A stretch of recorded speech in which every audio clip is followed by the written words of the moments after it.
Friendship is supposed to be the safest bond outside family. But the night my best friend looked me in the eyes and admitted he had feelings for my mother, it was as if the floor collapsed beneath me. My throat went dry, my fists clenched. He wasn't joking. His voice shook. His eyes burned with sincerity. He said it like a secret he'd carried too long. And in that moment, I knew nothing between us would ever be the same. My name is Ethan Clark, 25 years old. I grew up in a quiet neighborhood where friendships lasted decades, not months. My best friend was Ryan, loud, confident, the guy who always had a plan. We played ball together, studied together, even dreamed about starting a business one day. I thought I knew every corner of his heart, but there was one part of him I never expected to see: a desire twisted enough to turn friendship into betrayal. My mother, Helen, was in her mid-40s, a woman of quiet strength. After my father left, she carried the household on her shoulders,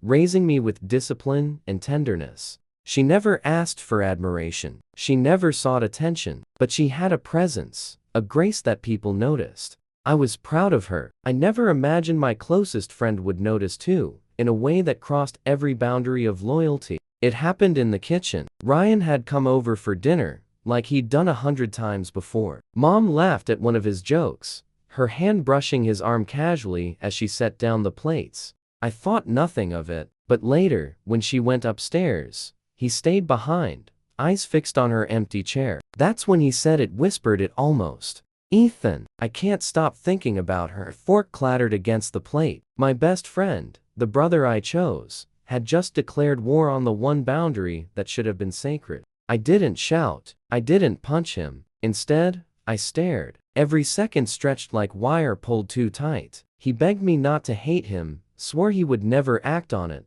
said he just needed to tell someone. I nodded slowly, but inside, my mind was already shifting gears. This wasn't just about attraction, it was about betrayal. About a line crossed so far that couldn't be redrawn. And if Ryan thought his secret was safe with me, he was wrong. Silence would be my shield. Patience would be my weapon. After that night in the kitchen, everything felt wrong. When Ryan texted me, his words seemed heavier. When he came over, I caught him glancing toward the stairs where Mom might appear. It wasn't just admiration, it was hunger. And with every look, every slip, I felt the crack in our trust widen. He didn't need to touch her. His silence, his stolen glances, already poisoned the friendship we had built since childhood. Mom didn't notice at first. To her, Ryan was just my friend, a young man she had welcomed into our house for years. She laughed at his jokes, asked about his classes, treated him like family. But I carried the burden alone. Every time she smiled at him, my chest tightened. Should I tell her?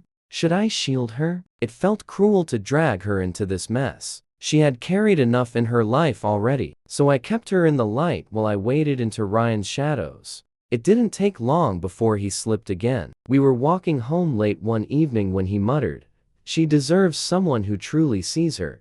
I froze mid-step. The audacity. The betrayal hidden in plain sight. I asked him coldly if he realized how twisted he sounded. He shrugged, almost proud. "Love doesn't choose rules, Ethan. You know that." Love. He dared to call it love. I clenched my fists but stayed silent. Silence, I reminded myself, was the better weapon. From then on, I began to test him. Small remarks, carefully placed. I'd ask if he was dating anyone, he'd change the subject. I'd mention my mother casually, his eyes would flicker with heat. Every reaction was another page in my mental record. I didn't need him to confess again. He was already confessing with every careless gesture. Every word he thought was hidden between the lines. And the more I observed, the more I realized his obsession wasn't fading. It was growing. One night, lying in bed, I stared at the ceiling and replayed every moment.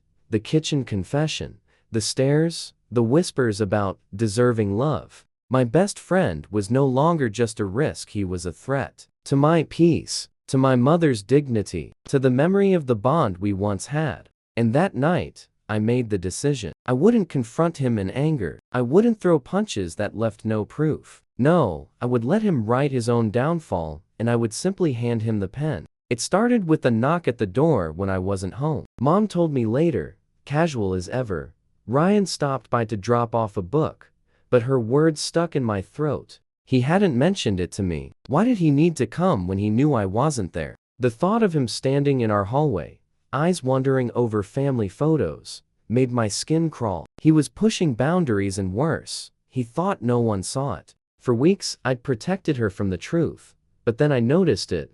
Mom's smile shifting when Ryan was around. Not admiration, confusion. Once, after he left, she frowned and asked, "Ethan, your friend, does he look at me oddly?" My chest tightened. She had seen it. The shield I built had cracked. I mumbled something about him being tired, stressed, but in her eyes, I could see the unease growing. I wasn't just fighting to protect her anymore, I was fighting to protect how she saw herself. The moment I knew our friendship was dead came at a party. Ryan had been drinking, words slipping easier. In front of a few friends, he leaned close and muttered, "If she weren't your mom, you'd understand." My blood turned to fire. No one else caught it, but I did. That sentence was his eulogy, the end of the boy I once trusted. From then on, I stopped calling him my friend. In my mind, he was just a man digging his own grave, one careless word at a time. I began to plan carefully. I started inviting Ryan over more often,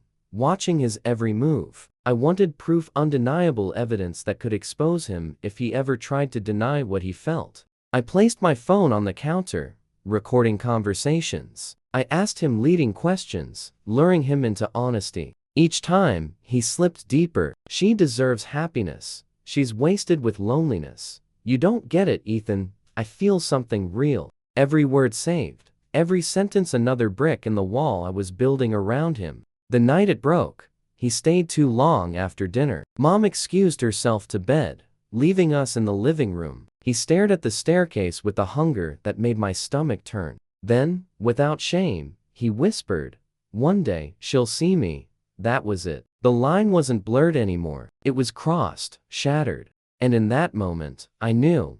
Ian couldn't just be about protecting Mom. It had to be about destroying the illusion he had built for himself. For anyone who thought betrayal could ever masquerade as love. I started treating my house like a stage. Every conversation, every glance, every slip of his tongue was recorded. Sometimes it was my phone on the counter, other times a small recorder in my pocket. Ryan thought he was confiding in me, but really, he was testifying against himself. "I dream about her," he said once, laughing nervously. "Don't look at me like that, it's not wrong to feel." His words burned through the speaker later that night. I replayed them over and over, each one fuel for the fire I was building. Mom began noticing the tension. One evening she asked, "Why doesn't Ryan look me in the eye anymore?" I froze. He had become self-conscious, pulling back when she was present, but unraveling when she wasn't. That unease in her voice cut me deep. She had sensed something, even without knowing the truth. I reassured her, but in my mind, I knew. Her instinct was right. It wasn't just me carrying this anymore. She felt the shadows creeping too. Friendship had once been his shield. No one would suspect Ryan of something so twisted. But I knew that shield could become his downfall. I began bringing him around other friends, prompting conversations where he'd make comments, half jokes, compliments about my mom. People laughed awkwardly, but I saw the flicker of confusion in their eyes. Slowly, I was planting seeds. One day, when the truth came out, there would be witnesses who could say,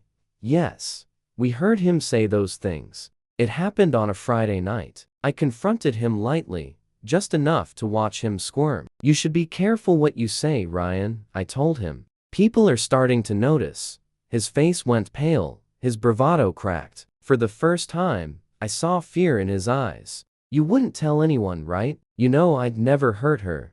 That plea was music to me. He was already writing his confession, he just didn't know the ink was permanent. That night, lying in bed, I made myself a vow. This wasn't just about my mother anymore. It was about betrayal at its core. Ryan had taken the sanctity of friendship and twisted it into something unrecognizable. He had turned my mother, my safe place, into an object of his obsession. I swore I would strip that illusion from him, piece by piece, until he stood exposed with nothing left to hide behind. He thought he loved her. He thought it was destiny. But soon, he would learn it was his undoing. I invited a few friends over for dinner. Mom cooked like always, laughter floating through the kitchen. Ryan sat across from her, trying too hard to act normal. But I watched him, his stolen glances, the way his words softened when he spoke to her. Halfway through the meal, I asked, "So Ryan, still dreaming about older women?" The table went quiet, eyes darting to him. He laughed nervously, muttered something about a joke, but the damage was done. The seed of suspicion had been planted in everyone's mind. That night, I played one of my recordings for a trusted friend. Ryan's voice, low but clear. "One day she'll see me."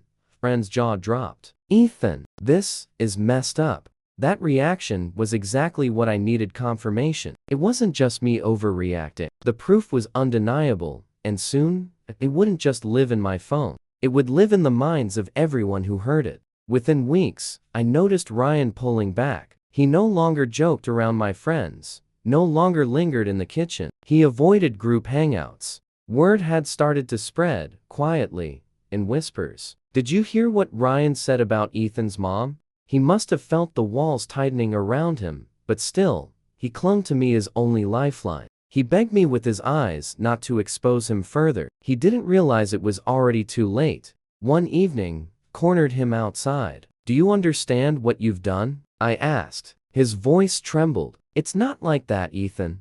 I respect her, I swear." I pulled out my phone, pressed play. His own words spilled into the night air. "I can't stop thinking about her." He froze, horror spreading across his face. "Delete that, please." My silence was heavier than any scream. He understood, then, that his secrets weren't secrets anymore. They were shackles, and I held the key. From that day on, Ryan unraveled. He stopped showing up to class, skipped work shifts, and avoided me entirely. But avoidance doesn't erase reputation. Friends looked at him differently. Mom, though unaware of the full truth, sensed something and distanced herself too. He had become a ghost in his own circle, the boy who crossed a line too sacred to forgive. And as I watched him fade, I felt no joy, only the cold satisfaction of justice taking its first step. It happened at a mutual friend's birthday. Everyone was there laughing, drinking, talking. Ryan tried to blend in, but whispers followed him like shadows. I pulled out my phone, queued up the recording, and pressed play just loud enough for the circle around me to hear. His voice filled the room. "She deserves someone who truly sees her." Heads turned. Silence spread. And in that silence, Ryan's mask cracked wide open. His cheeks flushed crimson, and he bolted for the door. He didn't come back. After that night, no one defended him. Friends who once laughed at his jokes now avoided his calls. His name became a punchline, a cautionary tale.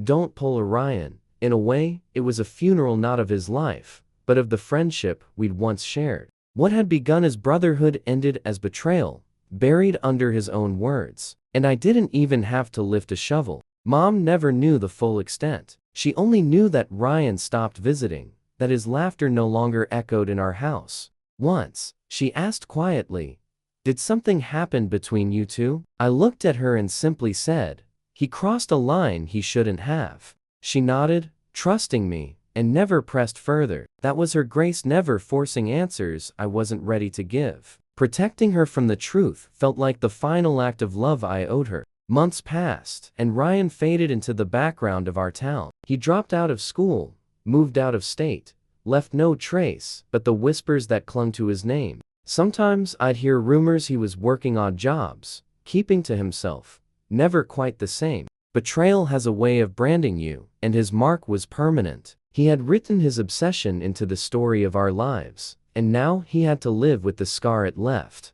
Standing in the same kitchen where he first confessed, I thought about the years we spent as friends, the games, the laughter, the secrets we once trusted each other with. And then I thought about the night he destroyed it all with 7 words. "I can't stop thinking about her." Betrayal doesn't always come from strangers. Sometimes it wears the face of your closest friend.